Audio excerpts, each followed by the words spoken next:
السلام عليكم ورحمة الله وبركاته.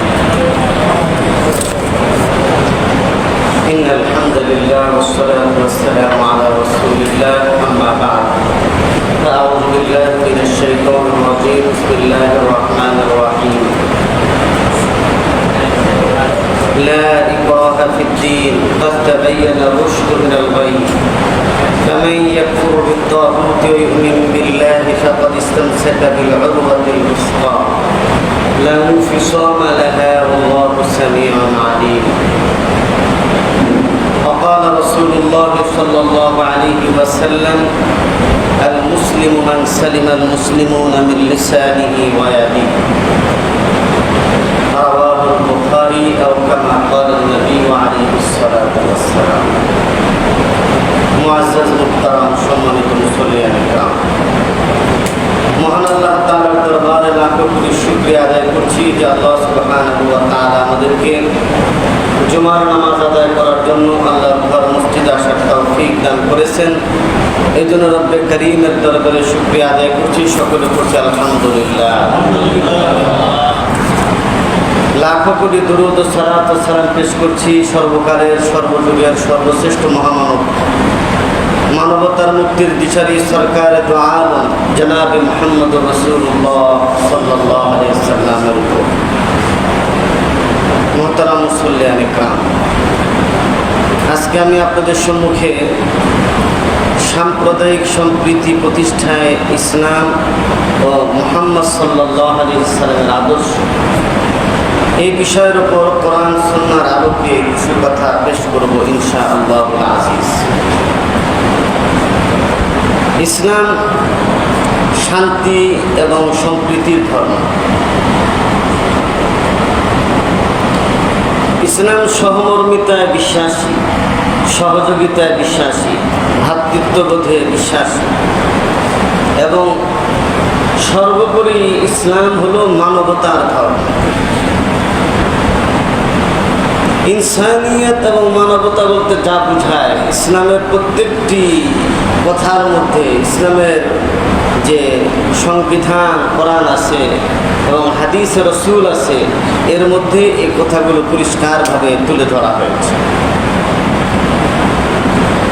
এই জন্য ইসলামে কোনো মারামারি, ফাসাদ, ঝগড়া, জুলুম, নির্যাতন এগুলোর কোনো সুযোগ নেই।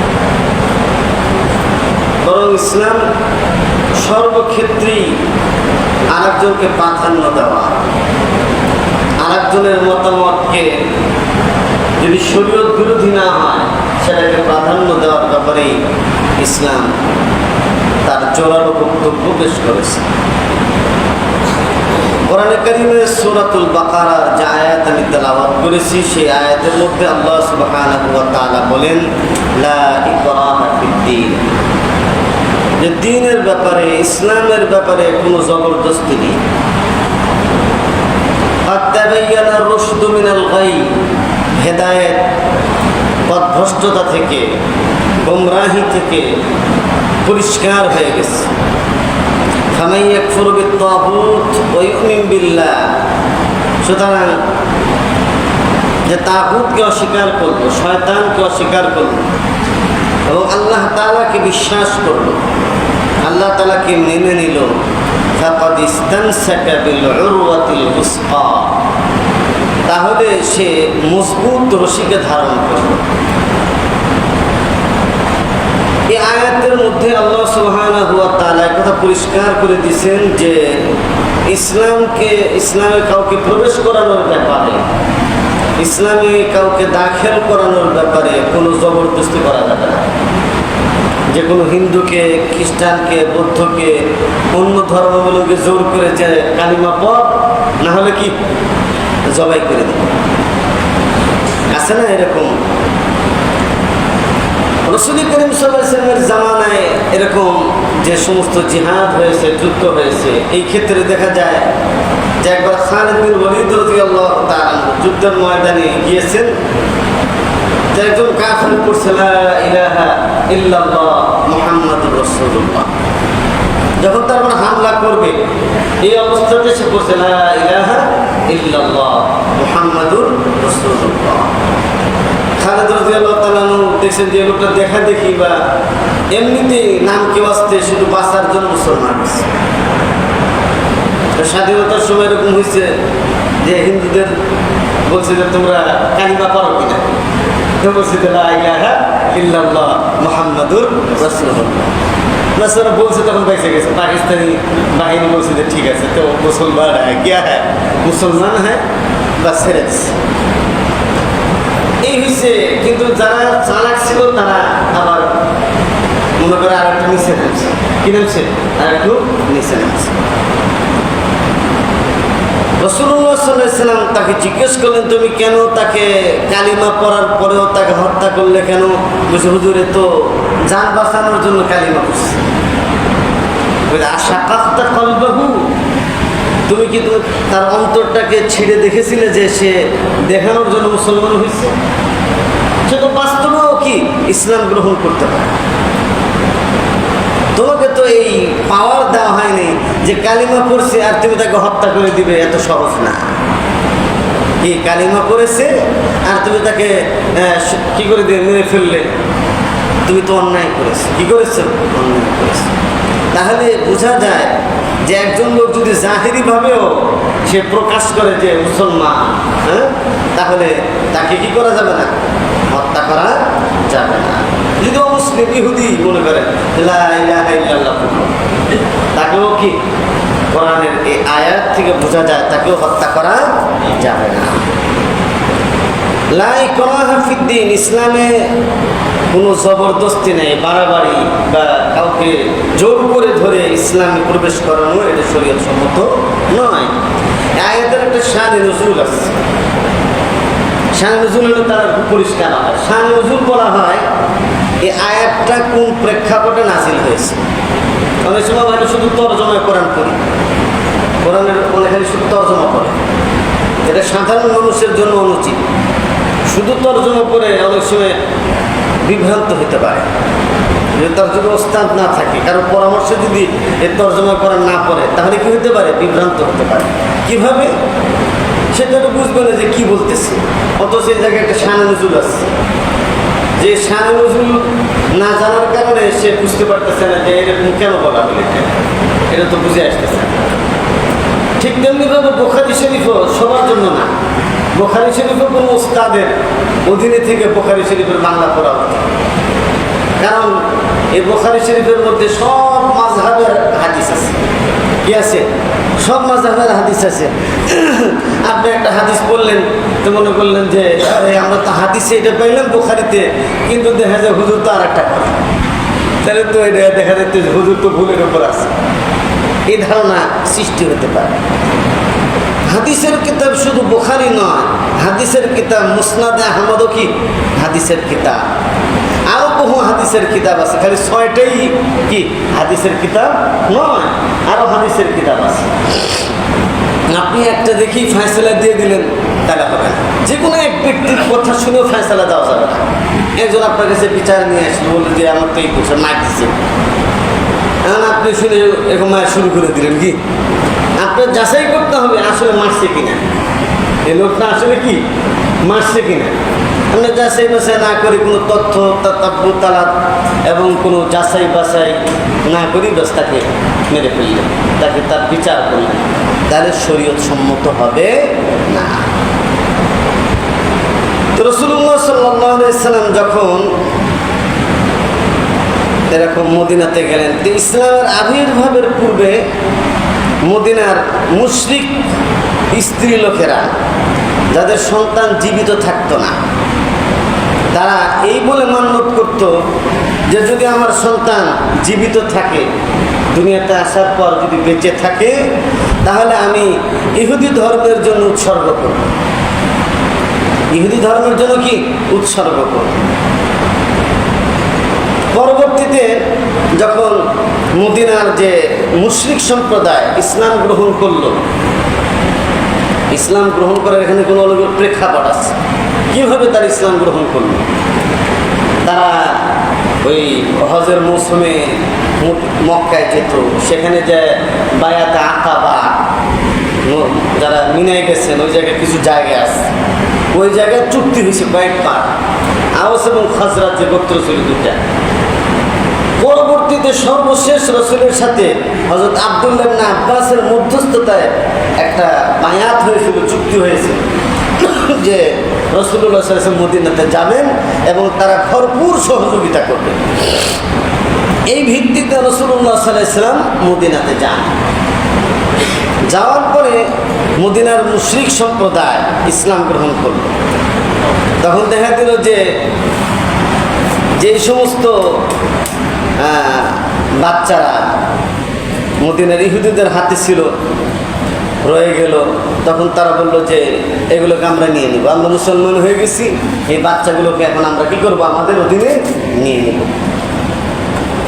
তো রাসূলুল্লাহ সাল্লাল্লাহু আলাইহি ওয়াসাল্লামের কাছে তারা গেল, যাওয়ার পর বলল, হুজুরে তো আমরা এরকম উৎসর্গ করছিলাম, এখন তো আমরা কি ইসলাম এসে গেছে, এখন আমরা এদেরকে নিয়ে নিতে চাই, ফিরে নিতে চাই।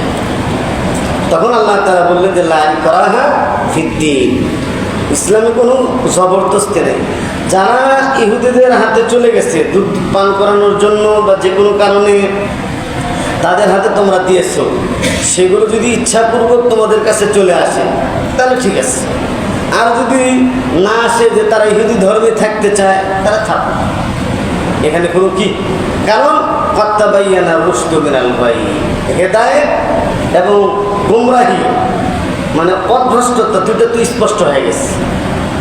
মানুষের সামনে কোনটা সত্য আর কোনটা মিথ্যা এটা স্পষ্ট হয়ে গেছে, সুতরাং এখন জবরদস্তি করা দরকার। এরা বড় হওয়ার পরে মেধা খাটিয়ে এরা বুঝবে যে ইসলাম সত্য কিনা, না হিন্দু ধর্ম সত্য কিনা, তারা যাচাই বাছাই করে তারপরে তারা যদি আসতে চায় আসবে, না আসলে কোনো সমস্যা নেই। এরকম ইসলাম করে এরকম ধর্ম নেই যে জোর করে কাউকে কি ইসলামে আনতে হবে, এমন কোনো ধর্ম নাই। ওমা জাআলা আলাইকুম ফিদ্দীনি মিন হারাজ, আল্লাহ তাআলা বলছেন ইসলামে কোনো বক্রতা নাই, কি নেই, ইসলামে কোনো বক্রতা নাই। মিল্লাতা আবিকুম ইব্রাহিম, তোমাদের পিতা, তোমাদের জাতির পিতা হলো হযরত ইব্রাহিম আলাইহিস সালাতু ওয়াস সালাম, মানে ইব্রাহিম আলাইহিস সালামের যে সুন্নাত সেটাই আসল। এজন্য আহলুস সুন্নাত ওয়াল জামাতের আকীদা হলো মান সাল্লা সালাতানা ওয়াস্তাকবালা কিবলাতানা ওয়া আকালা যাবিহাতানা ফাযালিকাল মুসলিম, যে আমাদের মতো নামাজ পড়ে, কি বলে আমাদের মতো আমরা নামাজ পড়ি তারাও নামাজ পড়ে, ওয়া আকালা যাবিহাতানা ইব্রাহিম আলাইহিস সালামের তরিকা অনুযায়ী জবাই করে, বিসমিল্লাহি আল্লাহু আকবার, এবং আমাদের কেবলামুখী হয়ে বাইতুল্লাহ শরীফের দিকে ফিরে নামাজ আদায় করে, তাহলে সে মুসলমান, সে যে দলেরই হোক। কি কত মতাদর্শের লোক আছে, কত আদর্শের লোক, কিন্তু এইগুলো ঠিক আছে। তাহলে আহলুস সুন্নাত ওয়াল জামাতের আকীদা হলো তারা কি মুসলমান, সুতরাং তাদের সাথে আর এখানে জবরদস্তি বাড়াবাড়ি করার দরকার নেই। মুহতারাম হাজিরিন, এই জন্য ইসলামে কোনো জবরদস্তি করে কাউকে ইসলামে আনার দরকার নাই। ইসলামের দাওয়াতি তরিকাটা আসলিম তাসলাম, তাদেরকে ইসলামের দাওয়াত দিবে যে ভাই ইসলাম এই লা ইলাহা ইল্লাল্লাহ মুহাম্মাদুর রাসূলুল্লাহ, আল্লাহ ছাড়া কোনো ইলাহ নেই, মুহাম্মদ সাল্লাল্লাহু আলাইহি ওয়াসাল্লাম আল্লাহর রাসূল, পরকালে বিশ্বাস করো, আখিরাতে বিশ্বাস করো, আল্লাহর উপর এইগুলা বুঝাবে।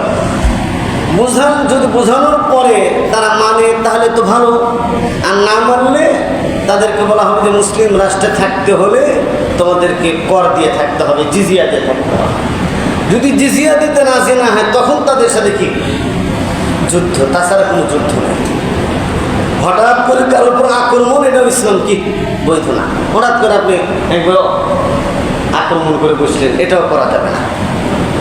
তাহলে এটা রাসূলুল্লাহ সাল্লাল্লাহু আলাইহি ওয়াসাল্লাম পরিষ্কার করে দিলেন যে এখন যারা ওদের হাতে চলে গেছে, এখন যদি তারা ইচ্ছাপূর্বক আসে তাহলে আলহামদুলিল্লাহ, না আসলে ওস্তাদের মতো তারা থাকে, কারণ সত্য এবং মিথ্যা স্পষ্ট হয়ে গেছে। যা আল হক ওয়া যাহাকাল বাতিল, সত্য এসে গেছে, মিথ্যা কি চলে গেছে, সুতরাং স্পষ্ট হয়ে যাওয়ার পর যদি না মানে কিছু করার নেই। ইসলাম মানবতার ধর্ম, ইসলামে কোনো ঝগড়াঝাটি মারামারি সেগুলোর কথা বলা নেই। যেমন আল্লাহ সুবহানাহু ওয়া তাআলা কোরআনে কারীমের মধ্যে বলেন, ওয়াতাসিমু বিহাবলিল্লাহি জামিআন ওয়া লা তাফাররাকু, তোমরা আল্লাহর রজ্জুকে দৃঢ়ভাবে আঁকড়ে ধরো, বিচ্ছিন্ন হয়ো না। আল্লাহ তাআলা মুসলমানদের একবার ঝগড়া লাগছিল আনসার আর মুহাজিরদের মধ্যে। মদিনাতে যাওয়ার পরে গোত্রে গোত্রে, আগে তো গোত্রভিত্তিক সমাজ ছিল, রাষ্ট্রভিত্তিক ছিল না। ইসলাম তো প্রথমে যে ছিল গোত্রভিত্তিক, গোত্র গোত্র মারামারি লাগতো, ঝগড়া, এই গোত্র এই বংশ এই বংশ, এটা চলতে থাকতো। কোনো যদি প্রতিশোধ কেউ না নিতে পারতো, কোনো গোত্রের লোক বলে যেত তার সন্তানকে, আমি তো এর প্রতিশোধ নিতে পারলাম না, এর পরে যারাই আসবে আমার সন্তানের পর সন্তান, হ্যাঁ, বংশ পরম্পরা যারা আসবে তারা এর প্রতিশোধ দেবে।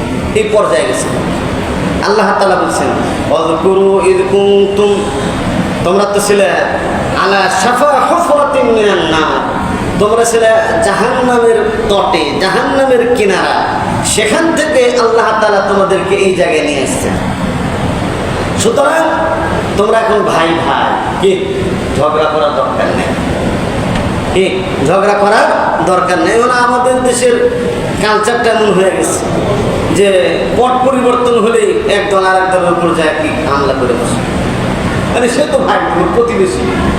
হ্যাঁ, এই যে একটা কালচার আমাদের দেশে, এই কালচার সঠিক না, কি না? এ ধরনের কালচার সঠিক না।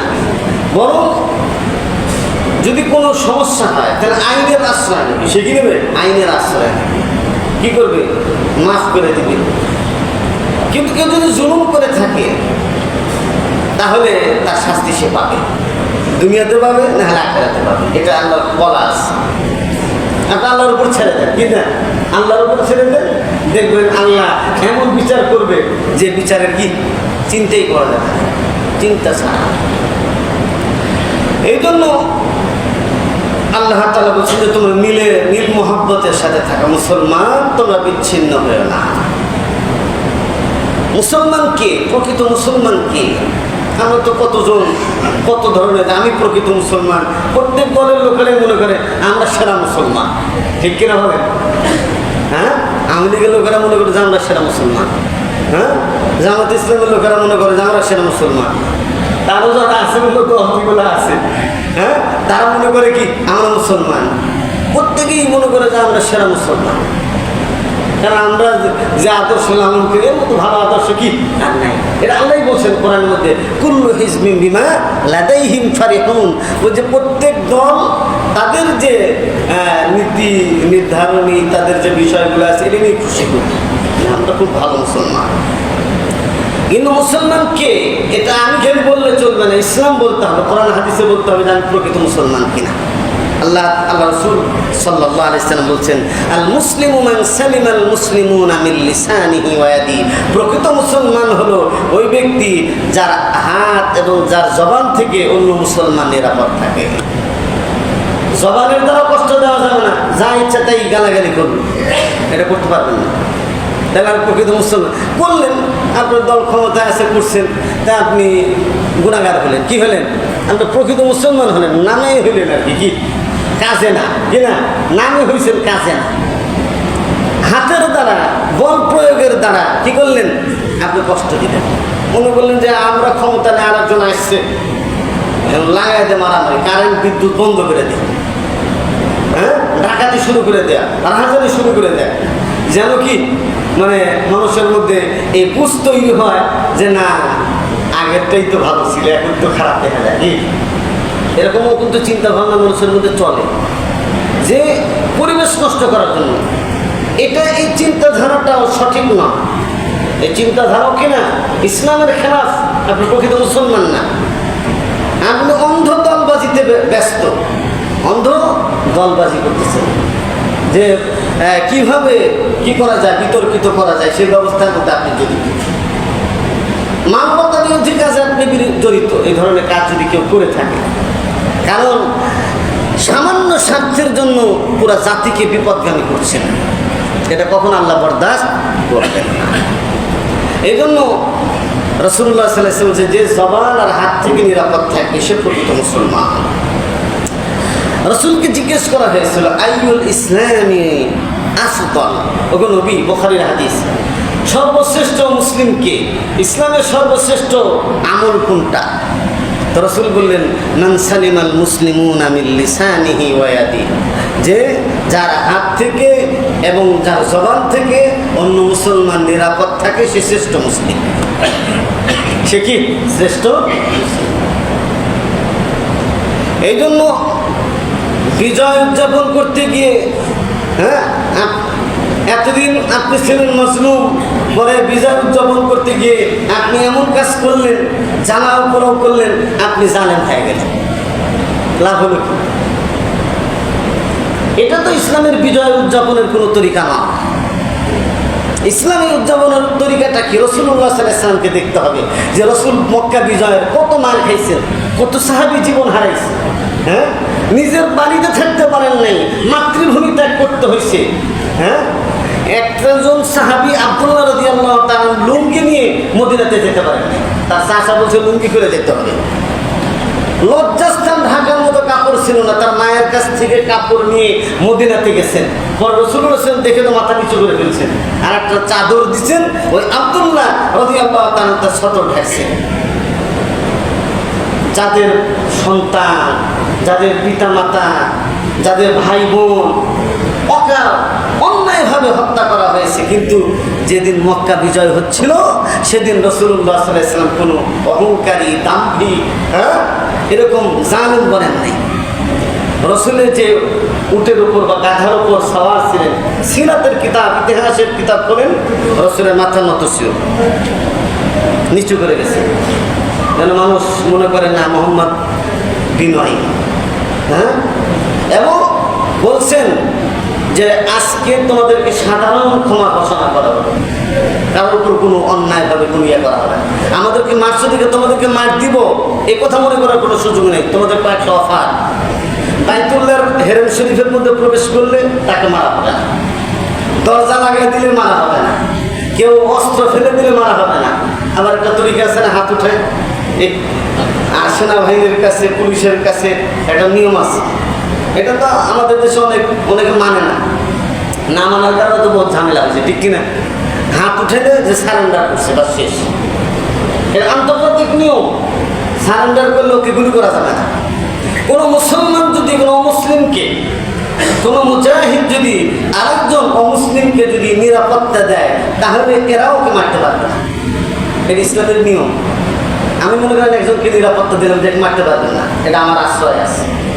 এর আরবের লোকেরা মানত, ওরা কিন্তু জাহিল, মূর্খ ছিল, বর্বরতার যুগে লোক ছিল, তারাও যে আমার নিরাপত্তা, কেউ হামলা করতে পারবে না, আমার বাসা আছে, নিরাপদে থাকবে, কেউ কিছু করতে পারবে না, তাহলে তাকে কেউ হামলা করতে পারবে। কিন্তু আজকে তো কোনো নিয়ম কানুন মানা হয় না, হাত উঠে দিকে আর উঠে না বলে মেরে দাও বাস। গুলি যেহেতু আছে, হাত থাকতে মুখের কথা কি, গ্রামে একটা কথা, হাত আছে যেহেতু মুখ দিয়ে কিছু চালায় দাও, চা। এই যে নিয়ম, এটা ঠিক না, এই নিয়ম কি ঠিক না। এই জন্য বিজয় উদযাপনের তরিকা আমি বলছি ওই দিন মাগরিবের সময়, যে আল্লাহ রসুলকে আল্লাহ তাআলা বলছেন, হ্যাঁ, ফাসাব্বিহ বিহামদি রাব্বিক, শুকরিয়া আদায় করেন, নামাজ পড়েন, 2 রাকাত নামাজ পড়েন, যে আল্লাহ বিজয় দান করছে, হ্যাঁ, জালেমের জুলুম থেকে মুক্তি পেয়েছে, শুকরিয়া আদায় করেন। ফাসাব্বিহ বিহামদি রাব্বিকা ওয়াস্তাগফির, আলহামদুলিল্লাহ, সুবহানাল্লাহ, আল্লাহু আকবার, এগুলো পড়েন। আর নিজের কোনো ত্রুটি বিচ্যুতি হলে তার জন্য আল্লাহর কাছে ক্ষমা চান। আল্লাহ রাসূলকে আল্লাহ ক্ষমা চাইতে বলছেন কি জন্য? উম্মতকে শিক্ষা দেওয়ার জন্য, উম্মতকে শিক্ষা দেওয়ার জন্য যে আপনার মিশন শেষ, আপনি যে মিশন বাস্তবায়ন করার জন্য আসছিলেন সে মিশন শেষ, সুতরাং আল্লাহর কাছে আপনি ইস্তেগফার করতে থাকুন, কারণ আল্লাহর কাছে যেতে হবে। দুনিয়ার কোনো ব্যক্তি কথা বলতে পারবে না যে আমি মরবো না, এ কথা বলার কোনো সুযোগ নেই যে আমি কি মরবো না। কবে যে মরবে এর কোনো গ্যারান্টি, কত দাম্ভী, কত অহংকারী, কত ধরনের বলছে যে মাটির নিচে থাকলে বের করে নিয়ে আসবে, সন্ত্রাসী কি আছে না? এরকম বলছে যে যেখানে যে মাটির নিচেও যদি পালায় বের করে নিয়ে হে নিজেই পালায় গেছে কি, সেই কথা বলছে। আবার হুজুরদের নিয়ে টিটকারি করতে হয়, বলে আগে দেখতাম হুজুররা রিকশা চলে, এখন হুজুররা দেখি গাড়িতে চলে, তো হুজুররা কি মানুষ না? আর্থিক অবস্থা ভালো হলে হুজুর একটা গাড়িতে চললে সমস্যা কি আপনার? তো দেশের উন্নতি হয়েছে, হুজুরা গাড়িতে চলে, সমস্যা কি? মানে হে ঠিক গাড়ি, হে কোটি কোটি টাকা কামায় দুর্নীতি করে দেশের 12টা বাজা ফেলাইছে, সেটা তো কোনো সমস্যা নেই। হুজুরা কেন গাড়িতে ওঠে, হুজুরা কেন ভালো জামা পরে, এটা তার সমস্যা, এলার্জি তার, ঠিক কিনা? এই জন্য আল্লাহ বলছে যে বেশি বাড়াবাড়ি কি ভালো না, বলে তাবগিল ফাসাদা ফিল আরদ, জমিনের মধ্যে ফিতনা ফাসাদ সৃষ্টি করো না। ইন্নাল্লাহা লা ইউহিব্বুল মুফসিদিন, ফাসাদ সৃষ্টিকারীদেরকে আল্লাহ তাআলা ভালোবাসেন না। কারণ অনেক সম্পদের মালিক, অঢেল সম্পদের মালিক, যার চাবি বহন করার জন্য এক ঝাঁক উটখানি চাবি বহন করতো, এত সম্পদের মালিক। মুসা আলাইহিস সালাম বললেন, আহসিন কামা আহসানাল্লাহু ইলাইক, কারণ আল্লাহ তোমাকে সম্পদ দিয়েছে, একটু দান খয়রাত করো, একটু ইহসান করো, মানুষের উপর অনুগ্রহ করো। যে কিসের ইহসান করবে? আমি তো নিজের যোগ্যতায় টাকা অর্জন করছি, আমি নিজের যোগ্যতায় টাকা অর্জন করেছি, সুতরাং দান করা লাগবে কেন? ক্বালা ইন্নামা উতীতুহু আলা ইলম, যোগ্যতার বলে আমি মালের মালিক হয়েছি। আল্লাহ বলে দেখাইতেছে যোগ্যতা, এমনভাবে ধসায় দিছে তাকে সহ, তার সম্পদ সহ মাটির নিচে, সব মাটির নিচে ধসে গেছে, এখনো পর্যন্ত ধসতেছে। নাউজুবিল্লাহ বলেন। এজন্য সম্পদ থাকলে হ্যাঁ আল্লাহ রাস্তায় খরচ করতে হয়, দিতে হয়, গরিবকে দিতে হয়, অসহায়কে দিতে হয়। এই জন্য বিজয় উজ্জ্বলের তরিকা হলো এটা, আল্লাহ রাসূলের তরিকা এটা। তারপরে আপনার অনেক প্রথা ছিল। খলিফা ওমর ইবনুল খাত্তাব রাদিয়াল্লাহু তাআলা আমলে দেখেন অমুসলিমদের অধিকার প্রতিষ্ঠা করেছিলেন ইসলাম। একবার অভিযোগ আসলো যে মুসলমানরা তাদের মূর্তির নাক ভেঙে দিছে। কি ভেঙে দিছে? মূর্তির নাক ভেঙে দিছে। এই অভিযোগ নিয়ে ওমর ইবনুল খাত্তাবের কাছে বলল যে কে করছে কাজ, বের করো। হ্যাঁ, অন্য ধর্মাবলম্বীদের কি মূর্তিকে এরকম ভেঙে দিবে, এটা তো হতে পারে না। বলছে খলিফা এটার কঠোর বিচার করতে হবে। বলছে যে দ্রুত গোয়েন্দা বিভাগের নির্দেশ দিয়েছে কে এই কাজ করছে। তখন হযরত ওমর ইবনুল খাত্তাব বলছেন যে এটা বের করা হবে তো অবশ্যই, যদি তোমরা বেশি এটা তোমাদের ধৈর্য না কুলায় তাহলে আমার নাকটা কেটে দাও। সুবহানাল্লাহ বলেন, আমার নাকটা কেটে দাও। তাহলে এটা খলিফা ওমরের কি ইসলামের আদর্শ যে অন্য ধর্মের কি যে মন্দির, তারপর উপাসনালয়, তাদের উপর হামলা করা এটা নিষেধ, এটা করা যাবে না। এবারে তো উজ্জ্বল দৃষ্টান্ত স্থাপন করছে আলেম ওলামারা। কি বলেন? বিভিন্ন জায়গায় সাধারণ জনতা, তৌহিদি জনতা, আলেম ওলামারা বিভিন্ন মন্দির পাহারা দিছে। সুবহানাল্লাহ বলেন। কওমি মাদ্রাসার আলেম ওলামারা মন্দির পাহারা দিছে। আমি দেখলাম সুনামগঞ্জ বিভিন্ন জায়গায় ওদের যারা পুরোহিত আছে তারা বলছে যে আমরা একটু সন্তুষ্ট, যে আলহামদুলিল্লাহ। কিন্তু কিছু লোক আছে ঘোলা পানিতে মাছ শিকার করার জন্য তারা ইচ্ছা করে কি এরকম হামলা করে। এরা কিন্তু কি দুর্বৃত্ত, এরা রাষ্ট্রদ্রোহী, এরা দেশকে অরাজকতার সৃষ্টি করতে চায়। এদের ব্যাপারে সতর্ক থাকতে হবে। এরা আসলে কোনো দলের না, কিনা এরা কোনো দলের হতে পারে না। রবির যে দুশ্মন হয়, ইসলামের বিরোধিতা যারা করে, হ্যাঁ এরা কোনো সময় কোনো দলের না। সুতরাং এদের শাস্তি হওয়া দরকার। আমাদের দেশে অনেক মুসলমান এখনো কারাগারে আছে, রাসূলের বিরুদ্ধে বক্তব্য দেওয়ার কারণে, ব্লগারদের কারণে অনেকে ফাঁসির আসামি হয়ে জেলখানায় আছে। আমি অন্তর্বর্তীকালীন সরকারের কাছে উদাত্ত আহ্বান জানাবো যে এই সমস্ত আলেম ওলামা, এই সমস্ত যুবক যারা ইসলামের বিরুদ্ধে বক্তব্য দেওয়ার কারণে কারোর উপর হামলা করছে বা কি করছে, এরা এখানে জেলখানা আছে, এদের মুক্তির ব্যবস্থা করা হোক। কারণ এরা রাসূলের মহব্বতে কাজ করছে। এরা কোনো সন্ত্রাসী না, এরা রাষ্ট্রদ্রোহী না, ইসলামের হক কথা তারা বলেছে। সুতরাং তাদেরকে জেলখানায়, একজন লোকের 6 বছরের জেল, 6 বছর পার হয়ে গেছে, তারপর এখনো 12 বছর পর্যন্ত মুক্তি দেয়নি তাকে। এটা তো হতে পারে না। আইনের শাসন নয় এটা। আইনের শাসন কায়েম যদি না হয় তাহলে সে জায়গায় অরাজকতার সৃষ্টি হয়, ঠিক কিনা?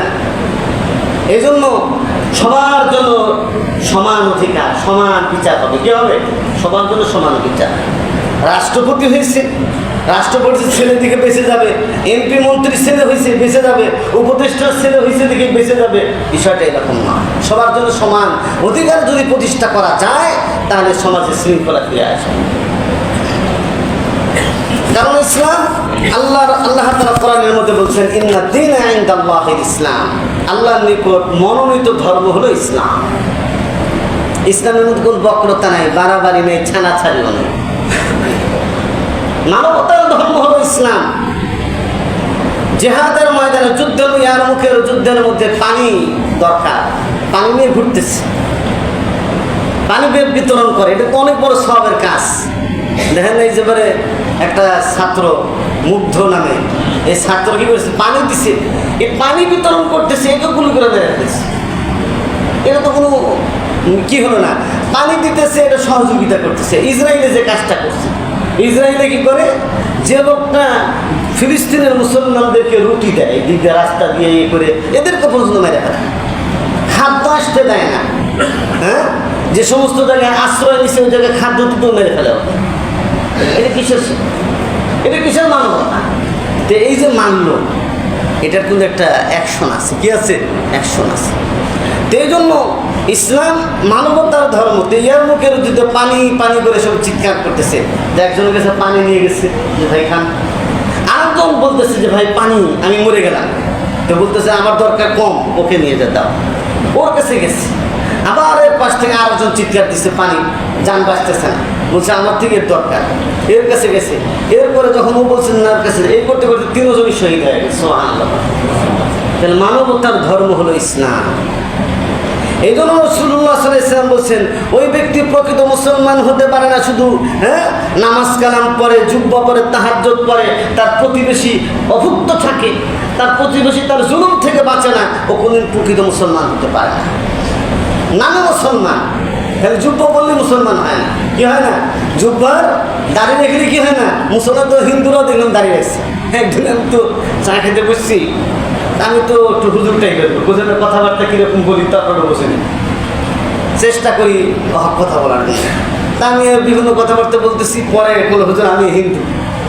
যুবক দেখলাম যে দাড়ি টাড়ি মোটামুটি ভালোই আছে, তারপর কিছু মুসলমানি মানে মুসলমানের মতো আমি কথাবার্তা বলতেছি, বলে হুজুর আমি আসলে হিন্দু। অসুবিধা নেই, আসলে ইসলামের কথা বলছি, আপনি শুনলেন তো, ধরো আমরা এগুলো শুনি, জানি, ওয়াজ টাজও শুনি, মাঝে মধ্যে আলেম আমাদের ওয়াজ শুনি, আমরা ভালো ভালো ওয়াজ এগুলো আমরা শুনি। তো যাই হোক, তাহলে কাউকে অন্যায়ভাবে হত্যা করা যাবে না। আল্লাহ তাআলা কোরআনের মধ্যে পরিষ্কার বলেছেন, ওমান ইয়াকতুল মুমিনান মুতাআম্মিদান ফাজাযাউহু জাহান্নামু খালিদান ফিহা ওয়া গাদিবা আল্লাহু আলাইহি ওয়া লা'নাহু ওয়া আ'আদ্দা লাহু আযাবান আযীমা। যে ব্যক্তি ইচ্ছাপূর্বক কোনো মানুষকে, ইমানদারকে হত্যা করে, ফাজাযাউ জাহান্নাম, তার প্রতিদান হলো জাহান্নাম। জাহান্নামে একদিন থাকবে না, অনন্ত অসীমকাল থাকবে, এবং তার জন্য কঠিন শাস্তি আল্লাহ প্রস্তুত করে রেখেছে। তাহলে জুলুমের, অন্যায়ের বিচার মারাত্মক। কি অন্যায়ের বিচার? মারাত্মক। আল্লাহ তাআলা আরেক জায়গায় বলছেন, মান কাতালা নাফসান বিগাইরি নাফসিন আও ফাসাদিন ফিল আরদি ফাকান্নামা কাতালান নাসা জামিআ। যে ব্যক্তি অন্যায়ভাবে কোনো একটা মানুষকে হত্যা করে, খুন করে, অথবা পৃথিবীর মধ্যে নৈরাজ্য সৃষ্টি করে, ডাকাত লাগায় দিল, কি মনে করেন টাকা পয়সা আছে, 200-300 ডাকাত টোকাই মোকাই যা আছে বস্তি থেকে নিয়ে বললো যে কল্যাণপুর পাইকপাড়া যা আছে ধনির দিকে দেখে খালি চুরি ডাকাতি চালাতে থাকে। কি এই কয়েকদিন যেহেতু সরকার নেই, যা পারিস খালি চালাতে থাকে, টাকা পয়সা তো দরকার, আমি এত টাকা দেবো, কি একটা ডাকাতি দিবি 10,000 টাকা পাবি, আর এমনিতে যা পাইস কি ফি, গরিমতের মা, কি মা, এই করে মনে করেন ডাকাতির জন্য লাগাই দিল। লাগাই দেওয়ার পরে এখন মনে করেন পুরা বিশৃঙ্খলা সৃষ্টি হয়ে গেল, মানুষ তো এখন আতঙ্কের মধ্যে রাত্রি কাটা। কি জন্য? আরেকটা সরকারকে বিতর্কিত করে আরেকটা সরকার যেন চলতে না পারে, আগাইতে না পারে, এই কাজটা কি মানবতা বিরোধী কাজ, অন্যায়। আমি কালকে ওই ঢালকানগর গেছিলাম, তো 12টার দিকে আসছি, ওইদিকে দেখলাম লাঠি টাঠি নিয়ে সব মোটামুটি 15-20 জন দাঁড়ায় আছে। তা আমি সালাম দিলাম, আসসালামু আলাইকুম। কি ব্যাপার দাঁড়ায় আছেন আপনারা? আবার তো চিনি মোটামুটি, আমি না চিনলে হ্যাঁ আমাকে চিনি। আর অনেক চোর ডাকাত যারা হাইজাক টাইজাক করে, ছিনতাই করে, এরা কিন্তু আলেম ওলামাদেরকে তেমন একটা হামলা টামলা করে না, এরকম আছে। সালাম দিলাম যে কী অবস্থা, আমি হাত দেখালাম যে ঠিক আছে। চোরটাকে যদি ঢোকে কি দিয়ে টেকনিক্যাল মোড় দিয়ে যদি ঢোকে একটা পায়ে পিঠে লম্বা করে ফেলাবেন, কি ঠ্যাং ঠুং ভেঙে ফেলাবেন, যা কি ওগুলো হলো ঠিক আছে। কি আমরা এই জন্য দাঁড়া আছি যেন চুরি ডাকাতি না করতে পারে। কিন্তু আপনারা ঠিক মতো জাগ্রত থাকলে বাস আমরা আরাম মতো ঘুমাইতে পারবো। কি আর যদি ডাকাত ঢুকে তাহলে তো আমরা ঘুমাইতে পারবো না।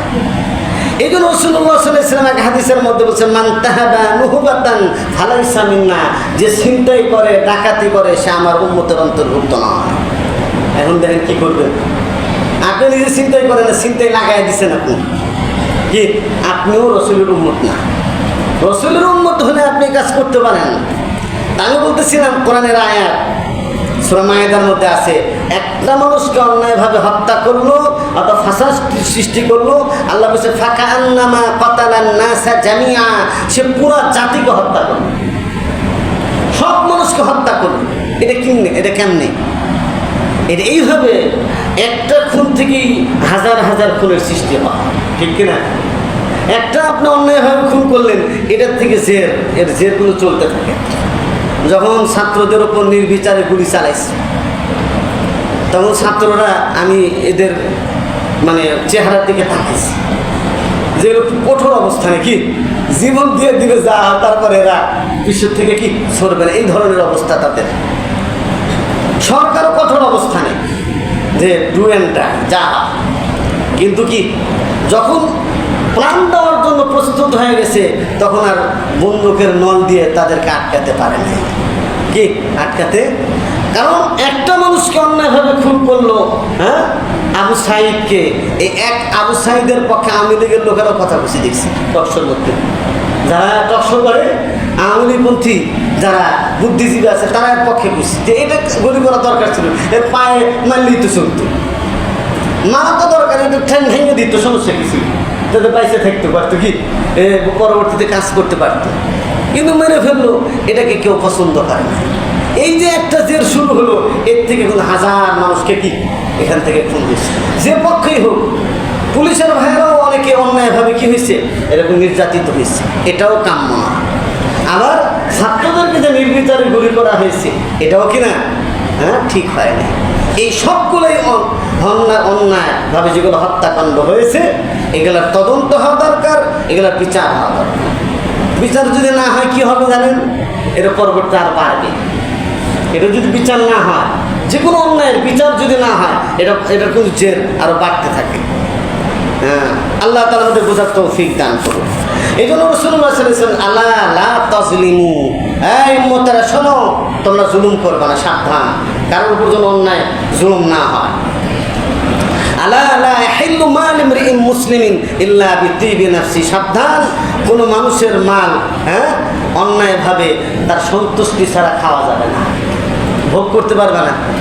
মাত্র পাকাইছে, হ্যাঁ, খাইতেও পারে নাই, বাস কি যা ঢুকে খায় ফেলেছে, ঠিক আছে, এটা ঠিক হয়েছে? সে তো আর পাকায় দিয়ে যায়নি যে তোমরা কি এটা খাও। আমি যাওয়ার পথে কালকে ওইদিকে যাচ্ছিলাম, দেখুন গণভবনের ইট পর্যন্ত খুলে ফেলেছে, এই দিক দিয়ে যাওয়া যায়। আমি তো মনে করলাম যে দেখি আমার যাওয়ার কোনো সময় যদি সুযোগ পাই, একটু গণভবনে তো কোনো দিন যাইতে পারবো না, এই সুযোগে একটু দেখে আসা যায় কিনা। তো অনেকে আমার বন্ধু বান্ধবরা গেছে, আমি এবার এগুলোতে যাইনি, অনেক অনেক কিছু নিয়েও আসছে দেখছি। তা আমি চিন্তা করলাম যে আমি কোনোভাবে আরবি বসে আসছি, যাওয়ার কোনো এখন আর সুযোগ নাই। দেখলাম যে মনে করেন ইয়ে খুলে ফেলেছি, ইট খুলে ফেলেছি। এটা কি দুইটা জিনিস বোঝা যায়, একটা হচ্ছে জুলুম করে সে কখনো কি বাঁচতে পারে না, একটা জিনিস এটা। আর একটা জিনিস, জুলুম করছে সে জানেন ছিল, কিন্তু আপনারা যা আরেক যে কাজটা করলেন, এই যে ইট খুলে ফেলালেন, যেটা জাতীয় সম্পদ, দেশের সম্পদ, আপনি নিজেও জানেন হয়ে গেছে, কিন্তু দুইজনে অপরাধী হয়ে গেলেন। দুজনের তওবা করতে হবে। কি করতে হবে? অনেক তো মাশাআল্লাহ দেখলাম যে ছাত্ররা যারা 11 লাখ টাকা পাইছিল সেটা সরকারের কাছে ফেরত দিয়ে দিচ্ছে। মানে 11 লাখ টাকা কি পাইছিল ফেরত দিচ্ছে। এই জন্য যারা নিচে ফেরত দিতে হবে, আর যারা অন্যায় করেছে নির্বিচারে গুলি করেছে তারাও চুপচাপ বসে থাকলে হবে, তাদের আল্লাহর কাছে তওবা করতে হবে যে আল্লাহ আর জিন্দেগিতে এই কাম করতাম না। ঠিক আছে না? এই কাম আমি করবো না। এই জন্য আল্লাহ রসুল বলছে কোনো কারণ মাল অন্যায়ভাবে খাওয়া যাবে না। জোর করে দোকানের মধ্যে এখন ক্ষমতা আছে যে জোর করে বিস্কুট চা আছে খাইলে বিল পরে দেবো নাকি, যেখানেই খায় কি খাওয়ার পরে যদি বিল কি পরে দেবো, আর কবে দিবে তুমি বিল? ঠিক আছে, বিলই দেয় না। অর্থাৎ এই কয়েকবার প্রতি দোকানে যায় বলছে ভাই পরে এক সময় বিল দেবো নিয়ে কি, সে কি তার সন্তুষ্টি চিত্তে খাইছে? জায়েজ হবে না। এই জন্য রাসূলুল্লাহ সাল্লাল্লাহু আলাইহি ওয়াসাল্লাম বলেছেন ইন্নান নাস ইযা রাআউ যালিমান ফালাম ইয়াখুযু আলা ইয়াদাইহি, যখন কোনো মানুষেরা দেখে কেউ জুলুম করতেছে কিন্তু জুলুমে বাধা দেয় না, কি দেয় নাই, তাহলে অচিরেই আল্লাহ তাআলা তাদের উপর কি করবেন? আযাব পাঠায় দিবেন। সুতরাং কেউ যেন আমরা জুলুম না করি। আমি কারোর পক্ষ বা বিপক্ষ এমন কিছু না, আমি একটা নিরপেক্ষভাবে কিছু কথা বলার চেষ্টা করতেছি। আমি একটা পক্ষ, যদিও কি কোনো মানুষ দুনিয়াতে কেউ বলতে পারে না তার কোনো পক্ষ নেই, কেউ নিরপেক্ষ, এটা নিরপেক্ষ হতে পারে না। প্রত্যেকের একটা কি আছে, মতামত আছে, পক্ষ আছে। কিন্তু কোরআন আমাকে যেদিকে নিয়ে যাবে আমি ওই দিকেই কথা বলবো, হাদিস আমাকে যেদিকে নিয়ে যায় আমি সেদিকে কথা বলবো। আমি হলো কোরআন হাদিসের গোলাম। কি কোরআন হাদিসের কি গোলাম, খাদেম। সুতরাং কোরআন হাদিস দিয়ে যা আসে সেটাই আমি বলবো, আর বাহিরে আমি কিছু বলতে যাবো না। এই জন্য যারা জুলুম করবে তাদের নতুন সরকার আজকে তাদেরকে মোবারকবাদ জানায়, অন্তর্বর্তীকালীন সরকার। তবে এই সরকারও যদি বৈষম্য সৃষ্টি করে, কি করে, এই সরকারও যদি মানুষের উপর সঠিকভাবে ইয়া না করে, উল্টাপাল্টা করে, এটা আমরা কিন্তু ছেড়ে দেবো না। ঠিক কিনা বলে? হ্যাঁ, আমরা জনগণ যারা আছি, ছাত্র জনতা কিন্তু জেগে আছে, তাই না? আমি খুব খুশি লাগছে। পুরো মনে করেন এখান থেকে আমি একবারে সূত্রাপুর পর্যন্ত গেছি, সব জায়গায় ছাত্ররা কি করতেছে? ট্রাফিক, ভালো ট্রাফিকের দায়িত্ব পালন করতেছে। এখন বলতে পারেন যে হুজুরেরা তো একজন ট্রাফিকে তো পুরো এক জায়গায় নিয়ন্ত্রণ করে, এরা তো 50 জন, 50 জন করুক, সমস্যা কি? আমার দেখলাম বিশ্ববিদ্যালয়ের মেয়েরা, কলেজের মেয়েরা স্কুল পরিষ্কার করতেছে, রাস্তা পরিষ্কার করতেছে, হাসপাতাল পরিষ্কার করতেছে। এটা হওয়া দরকার। আমাদের সন্তানদেরকে দিয়ে ঘর বাড়ি পরিষ্কার করা, রাস্তাঘাট পরিষ্কার করা, যেখানে সেখানে ময়লা পড়ে আছে, যুবকরা এবং ছাত্ররা এখন তো কোনো কাজ নেই, এই যদি এই কাজগুলো করে তারা যদি মাদক থেকে, নেশা থেকে, অন্যায় অবিচার থেকে যদি বেঁচে থাকে, এটা ভালো, এটা সাধুবাদ জানি যুবকদের। এই জন্য যুবকদেরকে আপনারা ধন্যবাদ দিবেন, মোবারকবাদ জানাবেন যে এটা খুব ভালো কাজ। যারা এখনো কর্মতে যোগদান করেননি, আমরা আহ্বান জানাতে চাই যে এই দেশ আমার, এই দেশটা কি আমাদের, রাগ করে কোনো লাভ নেই, কি নেই, এদেশ আমার, এদেশের সম্পদ আমার, এদেশের মানুষের জানমালের নিরাপত্তার দায়িত্ব দেওয়া আমার। সুতরাং আমাকে অবশ্যই কর্মে ফিরে যেতে হবে, অবশ্যই নিষ্ঠার সাথে, ন্যায় এবং ইনসাফের সাথে আমাকে দায়িত্ব আঞ্জাম দিতে হবে। ঠিক কিনা বলেন? হ্যাঁ, তাদের উদাত্ত আহ্বান জানাই যে যারা কর্মে যোগদান করছেন না তারা অবশ্যই কর্মে যোগদান করা উচিত।